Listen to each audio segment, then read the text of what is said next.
नहीं करना चाहिए। से बात करें, आप उन्हें बेहतर तरीके से समझा सकते हैं। मैं तो सोच रहा था कि चाहती हूँ कि मैं इस खानदान को वारिस दूँ। कि वो अजियत है जो हर तकलीफ से बढ़।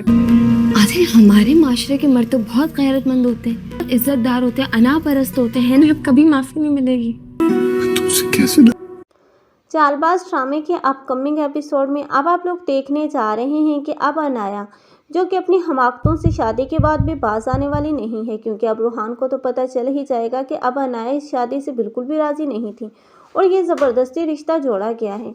लेकिन आखिर इसके पीछे वजह क्या है वो भी रूहान को मालूम हो जाएगी, क्योंकि रूहान बार बार अब अनाया को अब उस लड़के से बात करते हुए सुनेगा और उसे देखेगा भी। आखिरकार वो जब उसका पीछा करेगा और उस अब शान तक पहुंच ही जाएगा, जहां पर उसे मालूम होगा कि अब उसकी बीवी तो किसी और लड़के के साथ अफेयर में है।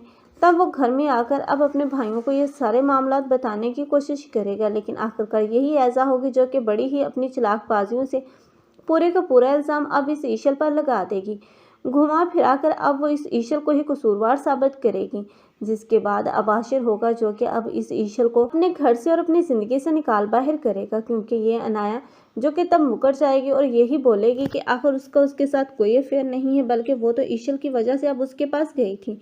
ऐसे में अब ईशल जो कि बेचारी बेगुनाह होते हुए भी अब सज़ा पाएगी, लेकिन ईशल जिसका सब्र कभी रायगा नहीं जाएगा, क्योंकि यही आशिर होगा जो कि एक न एक दिन अब इस अनाया को उस लड़के के साथ देखेगा और इन दोनों की तमाम बातें भी सुन लेगा। तब उसे समझ में आएगा कि ये जो सारा ड्रामा और खेल रचाया गया था वो सिर्फ ऐसा भाभी का था। तब वो इसको भी कभी माफ़ नहीं करेगा और असद को जब पता चलेगा कि उसके भाइयों की ज़िंदगी बर्बाद करने वाली उसकी अपनी वाइफ है, तब वो इसी ऐज़ा को डिवोर्स देगा और अपने घर से निकाल बाहर करेगा। तब यही अनाया होगी जो कि अपने घर में खुश दिखाई जाएगी, क्योंकि तब तक वो रूहान को कबूल कर लेगी। आप लोगों को ये ड्रामा कैसा लग रहा है और इस ड्रामे में की एक्टिंग को लाइक कर रहे हैं, कमेंट सेक्शन में अपनी कीमती राय का इज़हार लाजमी करें। मज़ीद ऐसे ड्रामास रिव्यूज़ के लिए हमारे चैनल को लाजमी सब्सक्राइब कर लें। अगर आप लोगों को हमारी वीडियो अच्छी लगी हो तो वीडियो को लाइक करना मत भूलिएगा। अल्लाह हाफ़िज़।